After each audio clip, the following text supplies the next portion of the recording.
So the 4 years at Rutgers was fairly uneventful. I enjoyed my time there. I wasn't the best student in the world, I have to admit, which I should have been given my background, but got through okay.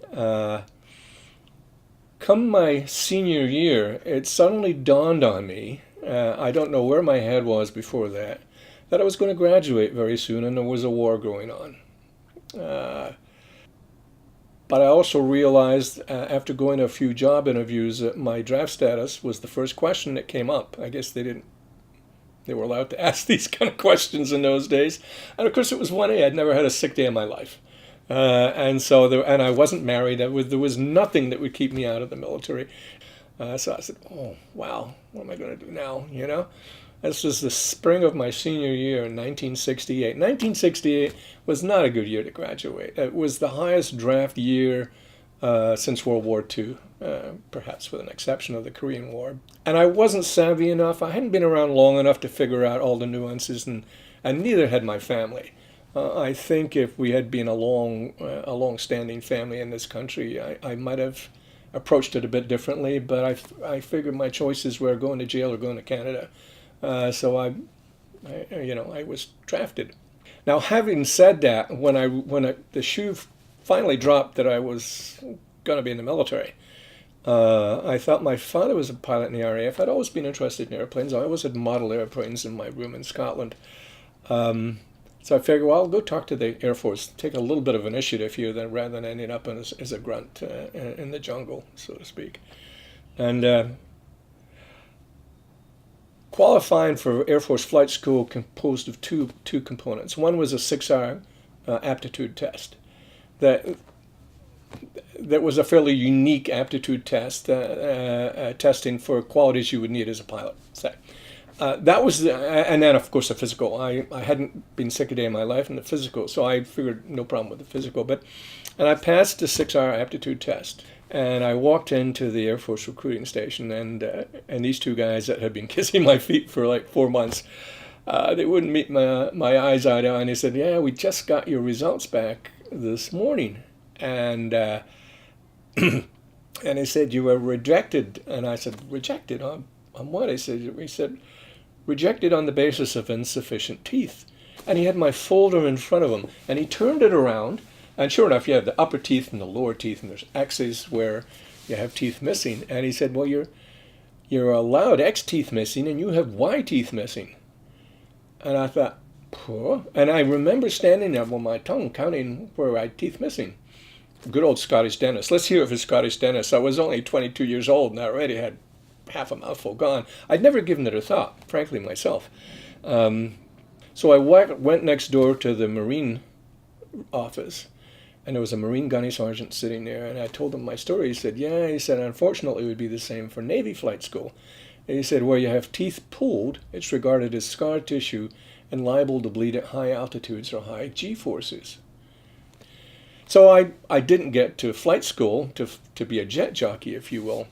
And the interesting thing about that story is, in the 50 years since then, I've talked to many people, including military dentists, that say that's the strangest thing they've ever heard of. And it's interesting how these fickle little things change the entire direction of your life. But I volunteered to go to officer candidate school, which took another 6 months, and then I addressed that flying itch and volunteered to go to flight school for the Army. The Army, of course, doesn't fly high speeds or high G-forces, so they didn't care how many teeth I had missing. So that took me almost 2 years with the school. It took me through to the summer of 1970, and unfortunately, it was still going on. So I ended up in Vietnam. So I landed in Saigon, and there's a huge, there was 2 clearing areas in Vietnam where you go and you're processed, if you will.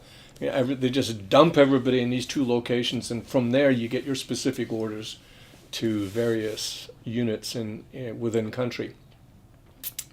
And I was assigned to, randomly, what was called the 135th Aviation, which was an experimental military unit. EMU, EMU, which is an Australian bird that can't fly, ironically. And as it turned out, it was a unit, a combat assault helicopter company that was half Royal Australian Navy and half U.S. Army. And it had been formed 4 years before as an experiment, just in cooperation and working together. And it had survived as a fighting functional unit. And it was working in the Mekong Delta. So that was my area of operations. So for the first 4 months, I flew what we called slicks, and that was part of your normal processing. A slick was a helicopter, a Huey, which is 2 door gunners, and it was used to transport mainly people, or use combat assaults to take troops. You alternated days. One day you would do resupply to various outposts, flying alone, and the alternate day you would do combat assault with Vietnamese army and taking them in and taking in on the landing zones. I'll never forget the first day I was flying. It's one of these days that just is branded in your brain. I was flying what we would call a resupply, just a one ship. We were just doing individual tasks, if you will, and we landed at a base camp that was close to the river that had been an artillery base camp. Artillery fire bases were relatively isolated locations, so they were very susceptible to being attacked and overrun in some cases. And so this artillery base had been overrun the night before. And one of the main defenses for artillery base camps is a flechette, are shells that are filled with thousands of little nails. And as soon as they come out, there's thousands of nails just spread everywhere. And despite the fact that they were overrun, there was, I don't know, there had to be a lot of VC dead there. And they all had these nails, like, an inch apart on them. And they were just piled everywhere. And the reason we had landed there was to evacuate some prisoners. And there was three young men, Viet Cong apparently, I didn't know. They were trying to force them onto our plane, and for some reason their parents were there. Their mothers were there, and there was one old woman that was absolutely going crazy because she probably had a good sense that she was never going to see her son again. And they got on the plane, and they had to physically pull her off, and she got off and she grabbed the skids of the plane. And it's my first day, and so we flew him to a higher echelon base camp and dropped him off. Who knows what happened to them, but that was my first day, and I'm thinking, this is going to be a long year, After 4 months, I could elect to fly to gunships, which I did. So I flew helicopter gunships the remainder of the tour. I didn't do that basically because I was bloodthirsty or gung-ho or whatever reason. I just thought I was there. I was being shot at every day, and so why not just have at least a way to respond to gunfire? That was about as basic as it was. It wasn't any more dangerous or less dangerous than flying a slick, but obviously as a gunship you tend to be where all the action is, just by the very nature of your task. So for the remainder of the term I flew gunships. The time I have a Purple Heart, there's a little story with the Purple Heart. They gave it to me, so no arguments, but it was, the Purple Heart is wounded under action with, I can't remember the exact words, but wounded in action by enemy fire. The day that occurred, we had been, as a gunship, we had been escorting a combat assault by Vietnamese troops, and we started taking fire, a lot of fire, before we got to the LZ, but we were still very low. And so as the gunships, we diverted ourselves to go to where the gunfire was coming and address it. And as we were flying down into it, we started taking a lot of fire through the front of the ship. Glass bubbles were flying, windshields were getting blown out. And our door gunners, who who should have their M60 on a rack that prevents the barrel from going in dangerous directions. They didn't like that loss of flexibility, so they used to hang them by belts, so they can get around. Where, as I was in a rocket dive, my foot got blown off the pedal, and I'd obviously been hit by a bullet. And I said, I'm being hit, I'm pulling off, and I hear this meek little voice coming off from behind my door gunner. He says, "Sir," he says, "I think it was me." I said, "What?" He had been hanging out the edge of the door underneath. He was trying to shoot underneath in front of us, and his barrel had whacked against the door. And the bullet actually didn't go through my foot. It sliced the boot. You could see the slice in the boot where it went through on the edge of the boot, but it had gone through the door. So there was about 200 pieces of the door in my foot. So I pulled away, and they operated as too major a word. They pulled out half the pieces of metal, and the other parts are still in there. Most of them are worked out now, but so it wasn't an enemy bullet, as they say, but it was as a result of enemy action where my guy accidentally shot me. So that was the story behind my my Purple Heart. I have a Distinguished Flying Cross, which is for valor, and I was awarded that as a result of a very busy day in the Yumen Forest. The Yumen Forest was in the center of the Mekong Delta. The Mekong Delta is the delta of the Mekong. It's the part of the country south of Saigon.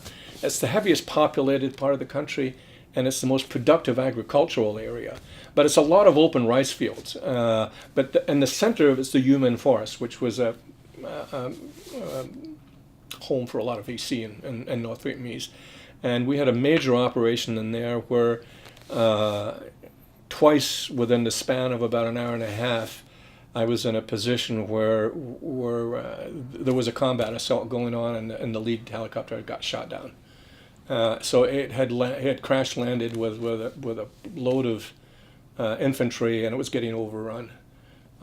So I just happened to be on the spot with my wingman, and we were able to hold off the bad guys, and as a matter of fact, disperse them so that the rescue troops could come in and save the guys that were, shot down.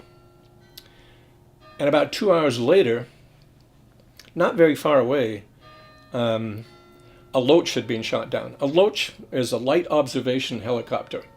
A Loach is this little bubble, and these were the craziest pilots in Vietnam. They would hover over tunnels and drop hand grenades in tunnels, these guys. It was a very agile little plane that would zip-zap along trails and what have you. And they had been shot down too. And they were also in a position where they were getting overrun. They weren't going to be able to, save themselves before anybody was able to get to them. So again, we were in the vicinity, and we were able to hold off the bad guys long enough so that they could be rescued. So that happened in one day, a few hours apart. So that ended up in the Distinguished Flying Cross. It's amazing how many rounds you can take, how many bullets can come through your airplane, and nothing can happen. And then you come back and you find all these holes all over the plane that you were aware were coming in, but the plane was still functioning fine. Ironically, the one time I was literally shot down was I only had two bullets come into the plane, but one of them hit the fuel governor, which controls the RPM of the rotor blade, which without that, and we were very low. I was flying gunships. We weren't above treetop height very often. We were pretty low. And so I belly flopped into what I thought was a grass field. It turned out, though, it was elephant grass that was 10, 12 feet tall. And I sunk right into it. And the bottom of that, there was 2 feet of water. So the only thing that was visible, quite literally, was the rotor above the, the top of the roof and the rotor. And given how low you are, you're very close to the guys that shot you down. So you're immediately in danger when you're on the ground. And our two door gunners, they immediately jumped out, grabbed their M60s, and got on the roof, and were watching out for anybody. And I think, given the fact, the story I was telling you about how we rescued some downed airplanes, we were in the reverse of that situation, where thankfully very quickly some helicopter gunships started doing low loops around us. And kept these guys didn't have to shoot. We actually had to shoot the bad guys when the situation was reversed. But very quickly we were rescued, and a big Chinook come up and lifted the plane away. So you could never tell what would happen. Our casualties weren't. We were shot at a lot, and we were wounded quite a lot. There weren't too many deaths. So I must say, my mailbox, they put us 3 to a mailbox, the officers, the pilots, and I was the only one that got home from my mailbox. And when you think of, if somebody had told me only one of you is going home when I went there, I wouldn't have bet on my odds. So I think all things considered, it was a pretty lucky thing. So while everybody was worried about me being in Vietnam, I always remember one night we came back. We'd been flying for about 12 hours, and it was getting dark. And my commanding officer, I swear to God, I wish I had a picture of him. He was a dead ringer for John Wayne, and he sounded like John Wayne. He had that voice, that low drawl, and he was standing waiting on the runway for us when I got back. And he said, as soon as I pulled into the parking spot, he said, your mother is gravely ill. You need to get back to the U.S. right away. So I turned the aircraft away and flew upriver to division headquarters, got my orders, came back, and I was out of the country in 15 hours. But I didn't make it home in time. My mom had passed away by the time I got to San Francisco. This was 1970, and it turned out she had, within 2 days, she had got ill, got water in her lungs, and died, 58 years old, So I was home for a little bit of that, and I went back to Vietnam, and then several months later, got a message from the Red Cross again. This time my father had an almost fatal heart attack, and they weren't sure of the prognosis. So I had to come back again for my father. So ironically, while I was the one that was ostensibly in danger and being shot at all the time, it was my family that was, having to deal with the tragedy. My father made it through that time, but he had another heart attack a few years later and passed on. So my parents were only 58 and 61 when they passed on.